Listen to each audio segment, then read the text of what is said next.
राधे राधे, जय श्री कृष्णा। तो आज मैं आपको सुनाने जा रही हूँ पंच भिक्षु की कहानी। अब क्या है, कार्तिक मास के थोड़े ही दिन बचे स्नान के, 2-3 दिन ही। अगर आपने कार्तिक मास की कथा के महात्म्य अध्याय नहीं पढ़े हैं तो जाकर हमारे चैनल पर पढ़िए और कार्तिक मास में सुनी जाने वाली संपूर्ण कथा एवं महात्म्य एवं तुलसी माता की कहानी, भजन इत्यादि धार्मिक कहानी हमारे चैनल पर है। जाइए जल्दी से हमारे चैनल पर और चैनल को सब्सक्राइब जरूर कीजिए और बेल आइकन घंटे वाला बटन जरूर दबाइए ताकि आपको सबसे पहले मेरे वीडियो हर त्योहार हर व्रत पे जरूर मिले और उनकी कहानियों का आनंद लीजिए। तो आइए शुरू करते हैं पंच भिक्षु की कहानी। किसी गांव में एक साहूकार था। उसका एक बेटा व बहू भी थे। बहू कार्तिक माह में रोज सवेरे जल्दी उठकर गंगा स्नान के लिए जाती थी। सुबह जल्दी जाते समय वह किसी भी पराये पुरुष का मुंह नहीं देखती। एक राजा का बेटा भी सुबह जल्दी गंगा स्नान के लिए जाता था। वह हैरान होता था कि मैं इतनी जल्दी उठता हूँ स्नान के लिए, लेकिन कोई मेरे से पहले जल्दी उठकर स्नान कर लेता है। कार्तिक माह के 5 दिन बचे थे कि एक दिन साहूकार की बहू तो स्नान करके वापिस जा रही थी और उस समय राजा का बेटा स्नान करने के लिए आ रहा था। वह आवाज़ सुनकर वह जल्दी जल्दी जाने लगी, लेकिन जल्दीबाजी में उसकी माला मोचड़ी वहीं पर छूट गई। राजा के बेटे ने उसकी माला और मोचड़ी उठा ली और सोचने लगा कि जिस स्त्री की यह माला है, मोचड़ी है, इतनी सुंदर मोचड़ी और इतनी सुंदर माला है, वह स्त्री तो कितनी सुंदर होगी। उसने पूरे गांव में मुनादी करवा दी कि जिसकी भी माला और मोचड़ी है वह 5 रात मेरे पास आएगी। साहूकार के बेटे की बहू ने कहलवा दिया कि मैं 5 रात आऊंगी, लेकिन किसी को साग भरने बैठा देना। राजा के बेटे ने एक तोते को पिंजरे में बंद करके गंगा किनारे पेड़ पर टांग दिया। बहू सुबह के समय आई, पहली पेड़ी पर पैर रखा और बोली। समय आई, पहली पेड़ी पर पैर रख के वह बोलने लगी, हे कार्तिक के ठाकुर, राई दामोदर, पांचों पांडव, छठे नारायण, भिखम राजा, उस पापी को नींद आ जाए। राजा के बेटे की नींद आ गई।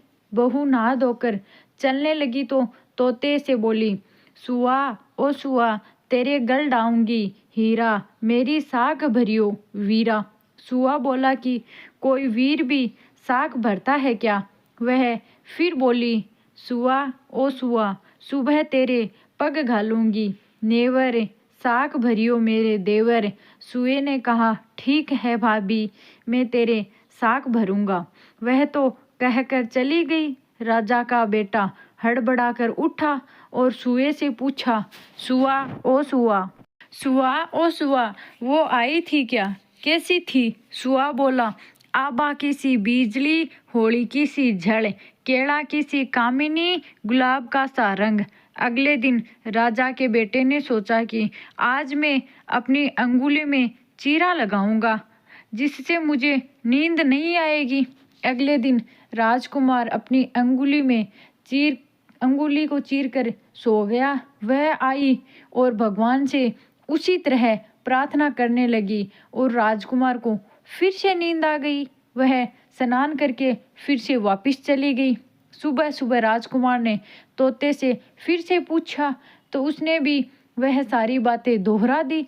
अब राजकुमार बोला कि मैं आज रात में आंखों में मिर्ची डालकर बैठूंगा जिससे मुझे नींद नहीं आएगी। फिर वह रात को अंगीठी रख कर बैठ गया।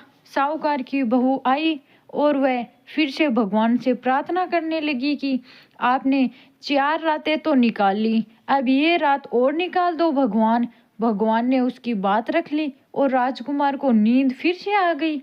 वह तो नहा धोकर जाने लगी तो तोते से बोली कि इस पापी को कह देना कि 5 रातें पूरी हो चुकी है, वह मेरे मोतियों की माला और मेरी मोचड़ी मेरे घर भिजवा दे। सुबह राजकुमार की जब आंख खुली तो उसने तोते से पूछा कि वह आई थी। तो तोते ने कहा, हाँ आई थी, वह आई थी और उसने अपनी माला और मोचड़ी मंगवाई है। यह सुनकर राजकुमार सोचने लगा कि वह तो सच्ची थी, तभी तो भगवान ने भी उसका सत रख लिया। कुछ समय के बाद राजकुमार को क्रोध आ गया। राजा ने ब्राह्मण को बुलाकर पूछा कि मेरे बेटे का शरीर क्यों जल रहा है। ब्राह्मण ने विस्तार से उसको सारी बात राजा को बताई कि इसने क्या किया है। ब्राह्मण ने कहा कि इतनी पतिव्रता स्त्री पर बुरी नजर डाली है इसने, इसलिए यह इस कोढ़ रोग से पीड़ित हुआ है। राजा ने इससे ठीक होने का उपाय पूछ लिया तो ब्राह्मण ने कहा कि यह तो उस साहूकार के बेटे की बहू को धर्म की बहन बनाए और रोज उसके नहाए हुए जल से ये स्नान करे, तभी ये रोग ठीक होगा, नहीं तो नहीं होगा। तभी ठीक हो सकता है। राजा साहूकार की बहू की माला लेकर साहूकार के घर गया और उसकी मोचड़ी दे दी और माला लेकर बोला कि यह माला और मोचड़ी आपकी पुत्र वधू की है, इसे ले लो और आपकी बहू के नहाए हुए जल से मेरे बेटे को नहला दो। तो साहूकार बोला कि वह तो किसी पराये पुरुष का मुंह तक नहीं देखती है, आप उसे इस नाली पर बिठा दीजिए। जब वह ऊपर नहाएगी तब नीचे इस नाली के पानी से आपका पुत्र नहा लेगा।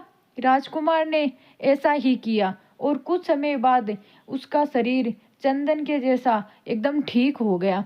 हे पंच भिक्षु देवता, जैसे आपने साहूकार की पुत्र वधू का सत रखा वैसे ही सभी का रखना। बोलो पंच भिक्षु देवता की जय हो, कार्तिक मास की जय हो, विष्णु भगवान की जय हो।